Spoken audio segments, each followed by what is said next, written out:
Okay lang umiyak. Ako si Risa Singson Kaupeng, magkapet pandasal muna tayo.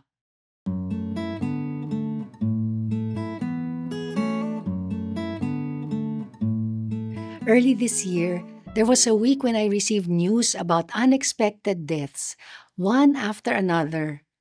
One was a church mate who suddenly died at the prime of her youth.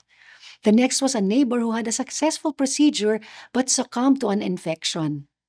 Then came the news of a well known priest in social media who had been battling cancer. And then the death of one of our preachers at the feast who also had cancer. Iba-iba ang mga edad nila mula 26 hanggang 85. But none of these deaths were pain-free for those who were left behind. Loss has many faces. It can come suddenly, like that young lady who had no health issues but suddenly passed away in an instant. Or it can come after a long battle with sickness. Minsan naman, it's not even death, but a relationship that ended, a dream that didn't come true, or a job that we lost. In the Bible, even Jesus grieved when his friend Lazarus died. John 11:35 is the shortest verse in the Bible. Just two words. Jesus wept.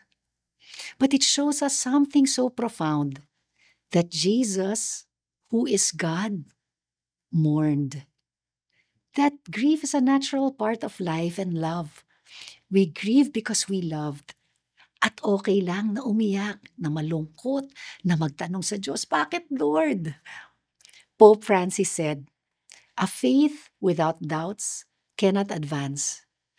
Kaya kung nagdadalamhati ka, know that your mourning with all your questions and doubts is not a sign of a weak faith. It's a testament to your capacity to love. Let's pray. Lord, heal our broken hearts. Help us to live with the empty spaces created by our loss and fill it with your love and consolation. Amen.